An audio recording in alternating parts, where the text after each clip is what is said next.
Coming up on 2020 on ID. We wish you the best. A picture-perfect couple. It was awesome to marry her for time and eternity. But their time together cut short. 911.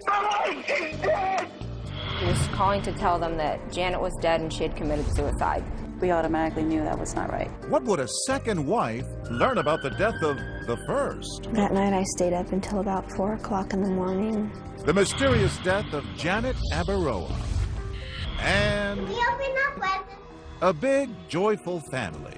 It was a house of love and peace and fun. Until Dad snapped. He picked out the 2 sharpest kitchen knives he could find. Police department. I just killed my 2 daughters. What could have driven him to murder? I think he's the biggest victim here. And how can his wife forgive him? Welcome to 2020 on ID. I'm John Quinones. Couples often think they know nearly everything about their spouses. But in the stories ahead, 2 different wives would find themselves caught off guard by the men they loved. First, college sweethearts starting their lives together, full of hope. But as I first reported in 2009, after Janet Abaroa was murdered, her family wondered if she had ever really known her husband at all. Sometimes when you meet someone, you just know it's love. Janet Christensen knew that the day she met Raven Abaroa at college in Virginia. She thought he was attractive? Yeah. Cute? Absolutely. Oh, yes. Definitely her type. She always talked about if they had any kids, they were going to be fantastic soccer players because both of them were. Janet grew up in a solid Mormon family, the 7th of 10 siblings. Her sisters say she was so easy to get along with. A very sweet spirit. Loving, kind. She loved children. She had an opportunity to watch all of mine as they grew up. It's not just that she loved them, I mean, they all gravitate towards her. They loved her. Janet was also a natural athlete and went on to play soccer at Southern Virginia University. She already had a boyfriend, but Raven Abaroa swept her off her feet. And it seems Raven was smitten too. She was beautiful, attractive. I just felt so much comfort when I was with her, and we just started this journey of getting to know each other that was just, it was amazing. What would she say about him? She was just infatuated. I mean, he has this going for him. He's going to be successful. He tried very hard to make everybody believe he had the perfect life. Janet was convinced that Raven had that perfect life. And 2 years later, they married at the Mormon Temple in Washington, D.C. It was awesome to be able to kneel across from her and marry her for time and eternity. The Abaroas settled in southeastern Virginia, where Tim Dowd and his family were their neighbors. We were just part of a big family. They both came from big families, and they didn't have any family in the immediate area, so they kind of adopted us and hung out at our house a lot. Hey everybody, Merry Christmas. On their Christmas video card to their families, the Abaroas seem like the perfect, happy couple. We wish you the best and the warmest feelings this holiday season. Janet, what would you like to say? I would like to say Merry Christmas and a Happy New Year. Life was looking good for Janet and Raven. Yeah, he appeared to have his act together. I mean, he was young, newly married, had bought their first home, you know, had a couple nice cars, you know, and a motorcycle, and like, wow, this guy's kind of off to a pretty fast start. They both get jobs with a big sporting goods company, and the couple moves to Durham, North Carolina. It should have been the happiest time of their lives. But then her sisters say Raven confesses to Janet that he's been sleeping with other women.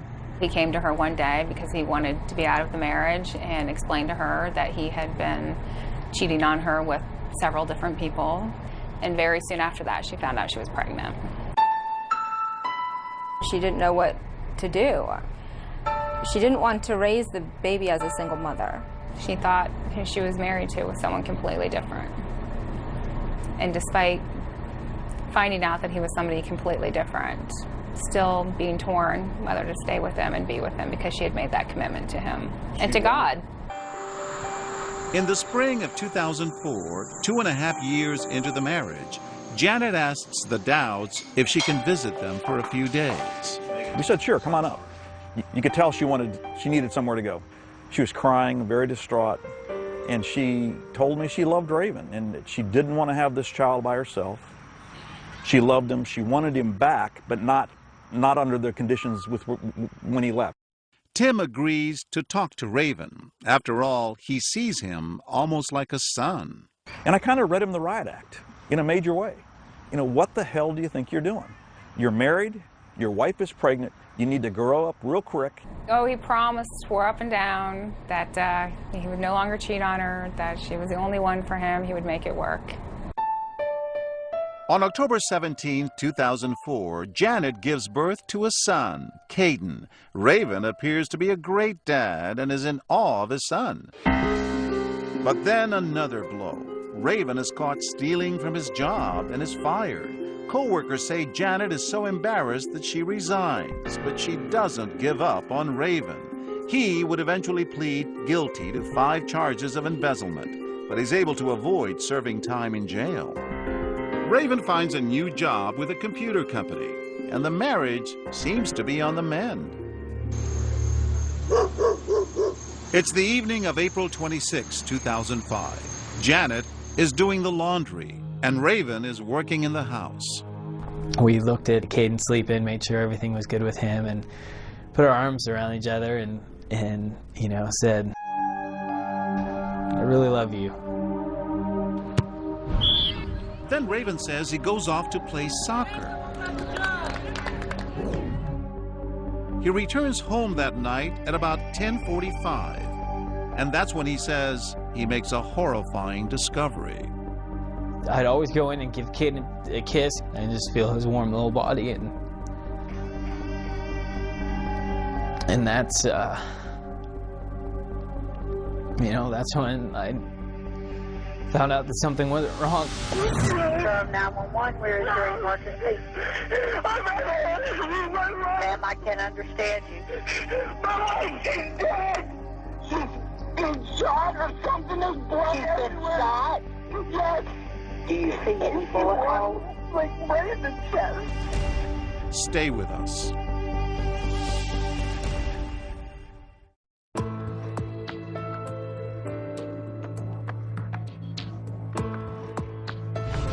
The marriage of Janet and Raven Abaroa looked rosy at the start, but only 2 years later, it was beginning to unravel. Still, nothing could prepare Janet's family for the horrifying news they were about to receive. It's 5 o'clock in the morning when Janet's parents get a phone call from Raven. He was calling to tell them that Janet was dead and she had committed suicide. She had killed herself with a gun, which we automatically knew that was not right. She wouldn't have done that. She wouldn't have done it to Caden. No, she would have never killed herself, ever. We knew that wasn't true. In fact, police quickly realized that Janet has been murdered, and not with a gun. She'd been stabbed to death. An autopsy later showed she was pregnant. The police knew that it wasn't a suicide and that it wasn't a gun. They knew that there was a knife they were looking for. When they yellow taped that house and were searching the house, they were looking for a knife.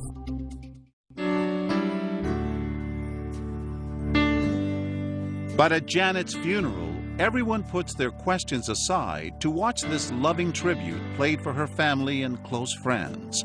Home movies of this young mother cuddling her baby boy. Raven was inconsolable. Crying all the time, falling apart. I was mourning the loss of my best friend and of my wife and of Caden's mom.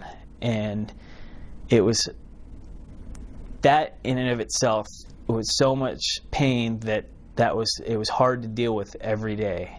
Janet Abaroa was found inside her Farron Drive home last with what appeared to be a stab wound in her chest. Durham police have not named any suspects, but will only say her murder was not random. We're looking for anybody with any information on this case to call us.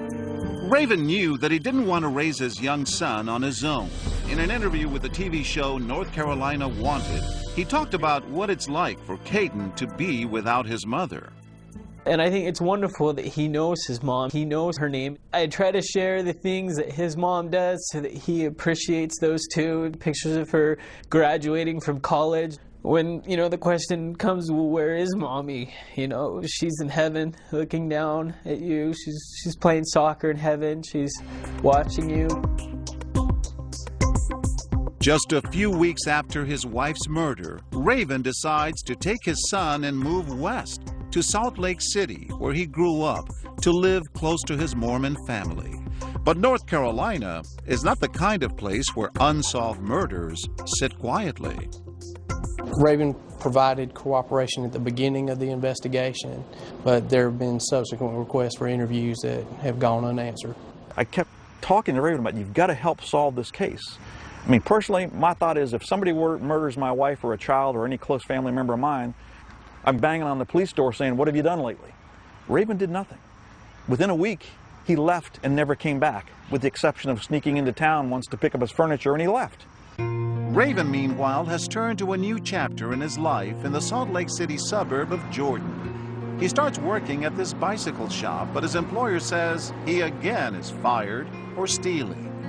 But then, 2.5 years after the death of his first wife, Raven meets Vanessa Pond, a single mother whose daughter, Aria, is in the same daycare as Raven's son, Caden. But Vanessa, according to her father, is definitely not interested in starting any romance. I used to jokingly refer to her as the president of the Man-Haters Club. But sometimes when you meet someone, you just know it. And soon after Vanessa meets Raven Abaroa, she's in love. What was it about him that you liked? He seemed very upfront, very honest and genuine. And I found out that, you know, he was a single father. And I really, really admired that. I'd been a single mom for 5 years. I know what it takes to raise a child. I thought, you know, maybe I'll give him a chance because he could be a fantastic father, fantastic husband. So He might be. I finally fell for the nice guy is what I thought. Did he mention his ex-wife or what happened to her? Yes. As we were just starting to date, he just mentioned that my wife actually died. And so that I immediately felt so sorry for him and Caden, and to take them in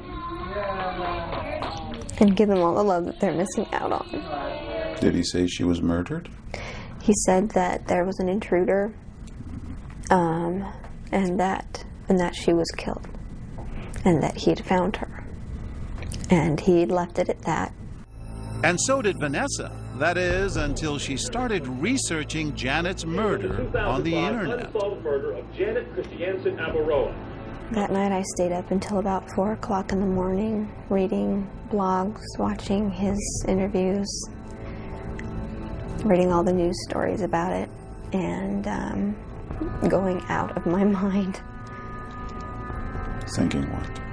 I thought, you know, there's no way.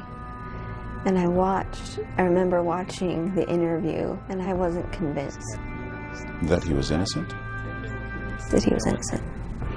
I felt that in the interview there was a part where they asked him, you know, what he saw, what he came home to. I don't like talking about what happened to her, and it's not because I don't love her, and it's not because I don't want to find out who did it, but it's because I have so many good memories with her that, you know, I hate thinking about the bad times, you know. For me, I just, honestly, I cannot even come to relive all those moments again. And, you know, even today when I've been prepping for weeks to come talk about it, it's so hard to even want to say, you know, this is what I saw, because it's not something I want to see again, ever. And that's how I learned that she was stabbed. So I went over and I spoke with him, asked him the questions that I had, and he removed any and every doubt from my mind. Raven may have been able to convince his new girlfriend, but back in North Carolina, Janet's family and friends had many theories about what happened to Janet. And they say all their suspicions pointed toward Raven. I knew he killed her the morning I found out, the exact second. There was no doubt in my mind. And my instantaneous nanosecond reaction was, oh my God, Raven has killed Janet. And they wonder, if this was a break-in, why was Janet's jewelry left behind? Her wedding rings were on the counter, right where the supposed break-in happened, where the door was left ajar. Sitting right there. Nothing else was missing except his laptop and the knives. The knives. As it turns out, Raven was very proud of his knife collection. Remember that Christmas video? Well, with Janet in the background, Raven brags about the special knife he's bought for himself. That's my new knife. Got it for Christmas. Thank you. Bought it myself. My dad would be very proud. I like to collect knives. Janet didn't think much of it at the time when Raven took out a life insurance policy for each of them when she became pregnant. After all, parents often buy policies when they have a child on the way. But now her family and friends find it suspicious. He had taken out a life insurance policy soon after she got, she found out she was pregnant with Caden. How much was the policy for? $500,000 on her. Is he capable of doing that, doing it for the insurance money? Absolutely. The Abaroa's old neighbor, Tim Dowd, has pondered and studied every detail of the case. Everything points back to Raven. But 2,000 miles away in Utah, Raven's new girlfriend, Vanessa, is convinced this poor, grieving widower needs to be loved and cared for. He started talking about me moving in after probably just a few weeks. And that was very, very fast for me, especially since I had my daughter to think about. And I told him that I wouldn't be moving in with anybody if I wasn't at least engaged to them, knowing that I'm going to spend the rest of my life with them. Vanessa is unaware of the extent of the suspicions of Janet's family and friends. Were you worried that this might be a mistake? I didn't have a question in my mind at the time. We'll be right back.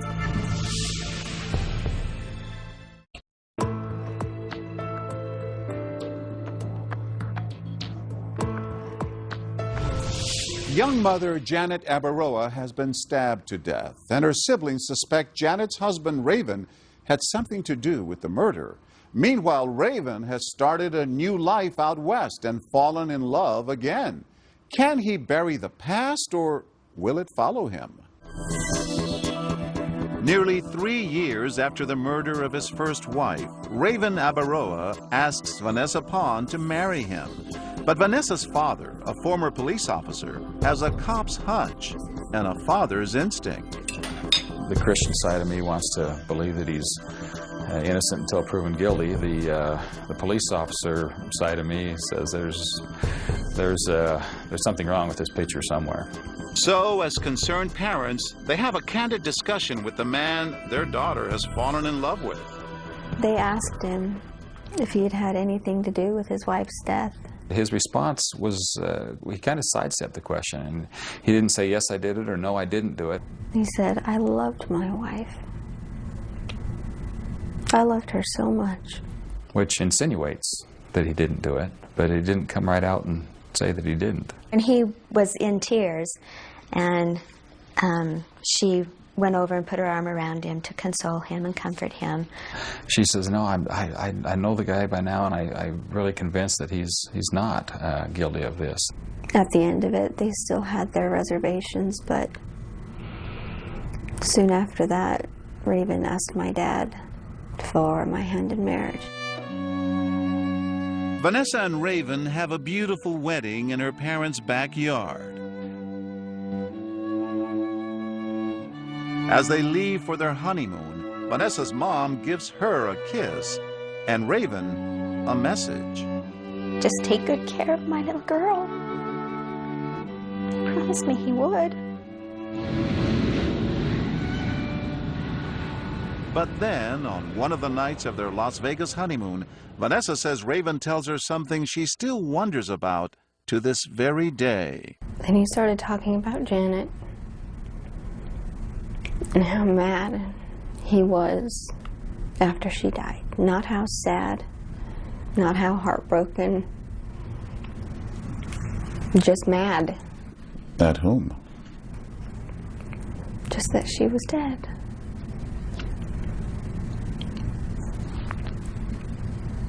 And then he cuddled up closer to me. And he said, "I promise I'll never hurt you."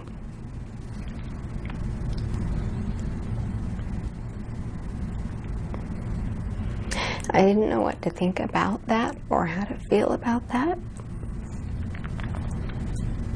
It scared me. How'd it go? When Janet's sisters learn Raven has remarried, they feel the duty to talk to his new wife, Vanessa, and they have a dire message. We just wanted her to make sure she was aware of things that had been in the news about him, that she would know what she was getting into, and that we were fearful for her. I was heartbroken. I did not want to believe at all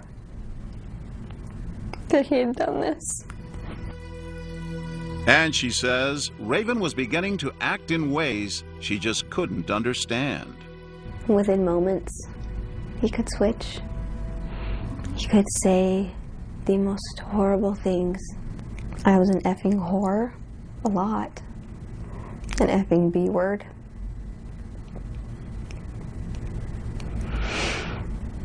And that one thing you never call a woman.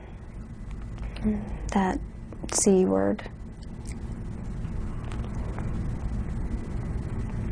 And then moments later, you would apologize. "I'm sorry, I was just mad. That's just what I say when I'm mad. That's just what I do." And Vanessa says the abuse became physical.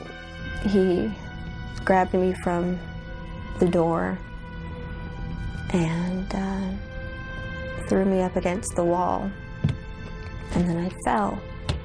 Later, he tried to convince me that I had tripped. He began to call my own family and my own friends and my co-workers, telling them that I was horribly depressed and bipolar, and that I probably needed to be institutionalized. It got really bad. Vanessa says she becomes more and more frightened for her safety and begins making plans to leave Raven. But her parents say she's trying to hide it from everyone. She can put on a really good front for being happy. And I think that she was pulling every resource she had within herself to give that illusion of happiness in her marriage. It was the week before Thanksgiving, I think it was, when she came to us and then told us the ugliness of it all and felt she needed to get out of it. Finally, the day before Christmas, everything comes to a head as they're getting ready to go to Vanessa's parents' house for dinner. On Christmas Eve, he had me backed into the corner and was screaming at me and began poking me in the chest, just yelling at me. I ended up with bruises on my chest from him. He started gathering his things. Are you glad you let him go Christmas Eve? It would have only become worse. Raven has denied he was ever physically abusive to Vanessa. But she remains convinced that Raven walked out that night because he wanted to tell his family and friends that it was Vanessa who was unstable and suicidal. All part of a plan, she says, to make it look like Vanessa might kill herself. I think he was in the process of setting it up with family and friends that I'm suicidal. After seeing the Jekyll and Hyde that I lived with.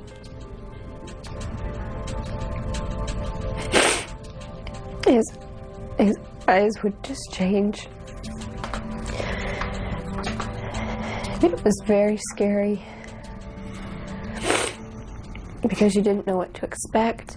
It's one thing to be abusive verbally and physically, but you think he's a murderer? Yeah. Yes, I do. We have a substantial amount of circumstantial evidence. But we're looking for something that we believe will provide us with enough information to go to a jury and prove this case beyond a reasonable doubt. We would obviously like to talk to Raven, we have some questions we'd like to ask. The only public comment Raven has made regarding his wife's murder was in that North Carolina Wanted TV interview. The bottom line is that I wasn't involved with the death of my wife, that I would do anything in the world to keep her here with me, and that's just, you know, that's something that I know, it's something that Janet knows, and that's something that I think that people who truly know Janet, truly know me, can understand and appreciate. But the women who say they knew Janet better than anyone, her sisters, remain convinced that Raven was somehow involved in Janet's murder. He hasn't done anything to prove otherwise. He hasn't helped the police. He hasn't sat down and with the police. He hasn't set out a reward, help me find my wife's killer. And if he didn't do it, he needs to step up to the plate and take the lie detector test and talk to the detectives and cooperate so that at least they can rule him out and move on. 5 years after Janet's death, Raven Abaroa was extradited to North Carolina and charged with her murder. While his first trial ended in a hung jury, in March 2014, he was found guilty of voluntary manslaughter after entering an Alford plea. And that means the defendant does not admit guilt, but does acknowledge that the evidence would probably have resulted in a conviction. Abaroa was sentenced to 8 to 10 years in prison. Vanessa Pond's marriage to Raven was annulled. When we return, a loving father on the edge. One day you go from I'm functioning to I'm not functioning. And his children's lives on the line. He said he picked out the 2 biggest and sharpest kitchen knives he could find, and he knew how well they would cut. Stay with us.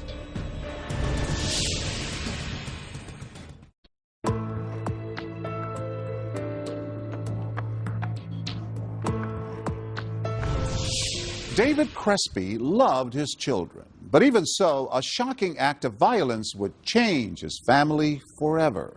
And as Jim Avila first reported in 2008, it would also test the limits of a wife's faith and love.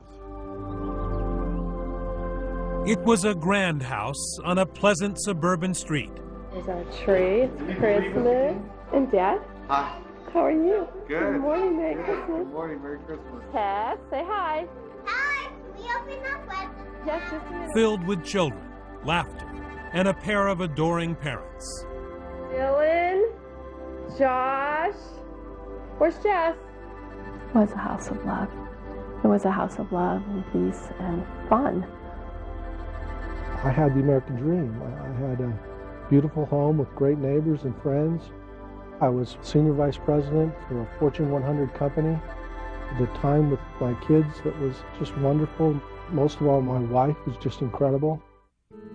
David and Kim were married 2 years after his first wife died of brain cancer, leaving him with 2 small children. And their family grew quickly, 5 Crespi kids in all, as Kim gave birth to a son, and then 4 years later, their pride and joy, the final happy addition to their family, identical twins, Tessera and Samantha. And Tess and Sam were precious to us. They were incredible. They were a gift. We just were so thrilled to have them. He adored them. I adored them. Our children adored them. They brought so much joy to all of us. The Crespi family seemed to have everything, including a disturbing secret about David that threatened to destroy it all. One day you go from I'm functioning to I'm not functioning. Then your mind lies to you and says, no, this is not going to end. This is all there is. David Crespi suffered crippling bouts of depression that began in his late 20s. Dave is a really intense person, very bright, goes from A to Z. When we were getting married, I didn't really know that he could possibly have a severe mental disorder. He was still sweet, he was still loving, but he would just be kind of in another world. I'd take him to therapy, we'd talk with the therapist about him trying to get back into the game.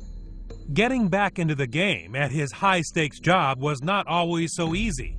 David often missed work, but Crespi, who was a vice president at a major bank, says his co-workers enabled him, excusing his dark days. If you're a senior executive officer, you don't punch a clock. So you crawl into work at 10 o'clock. People cover for you. So you were successful enough, valuable enough to the company that they looked the other way during those periods? Just get better. We know you'll get better. And good intentions. At his lowest moments, the disease made Crespi, a devout Catholic, consider committing a mortal sin. I was suicidal. I attempted to take my own life from a car in the garage, running a car in the garage, hung off a bridge in California. How many times do you think you tried to commit suicide? About 4 or 5 times. He promised he wouldn't commit suicide. He wouldn't kill himself. And he goes, I won't do that. It's not my faith. It's not what I believe. It's not who I am. I did promise her that I wouldn't do it. But again, I was reasoning with an impaired, unstable mind isn't something where people can take that to the bank and rely on it. Happy birthday to you. That promise did not stop the dark, dangerous thoughts. It just changed the focus to a new, different target. I thought about killing other people. Were your thoughts about hurting strangers or your family members? Family members. They were just people that were around me. Were they detailed thoughts, or were they just sort of random? Irrational, random, crazy thoughts that horrify me.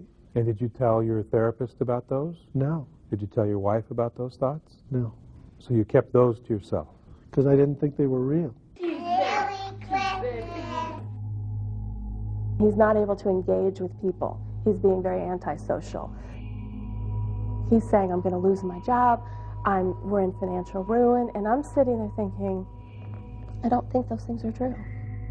Kim took her husband to see his psychiatrist, who she says told Crespi he was, quote, catastrophizing. He recommended antidepressants, but Crespi complained that the Paxil he had previously been prescribed caused him to gain too much weight. So he says his doctor switched him to another antidepressant, a move that the Crespis claim would prove disastrous. When people are started on medication, monitoring is essential because their mood may become quite changeable as the medication kicks in. Clinical psychiatrist Maria Oquendo. Is that a dangerous period of time? Anytime you introduce new medication, it's a little bit dangerous. How dangerous would become devastatingly clear. Just 1 week after starting his new medication, and only 1 day after visiting his therapist, David Crespi's catastrophic thoughts became frighteningly real. It's hard for me and anyone who grows up in this society where we think you're the master of your destiny and you control your own thoughts. Well, there's a part of the mind where you don't.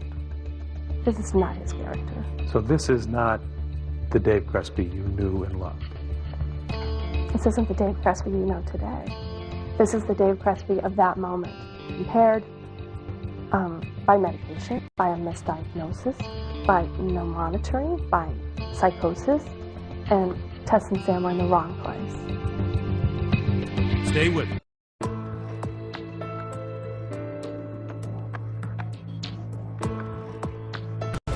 Bank executive David Crespi was on the edge. He was having dark thoughts and had attempted suicide.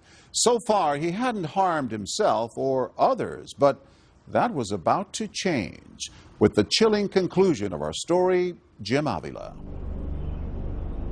In January 2006, David Crespi was again suffering a bout of deep depression. Unable to work, the happy life he and his wife Kim had built over the last 10 years was about to tragically crumble. David was at home with his wife and their 5-year-old twins. Kim ran out to get her hair done, and the girls asked him to play. For David Crespi, the scene had been set. We were playing a game. We were playing hide and seek, and it just came to me that there is no future. There is nothing, and this is all set up as a sign.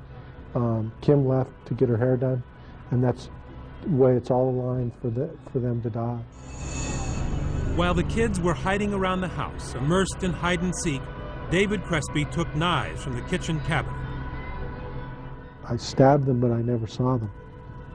I held them down and made sure that they were not facing me.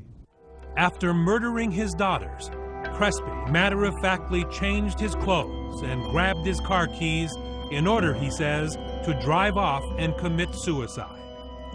And then I remembered that I couldn't kill myself because I promised Kim I wouldn't. That's when David said he heard a voice coming from the sprinklers on his front lawn.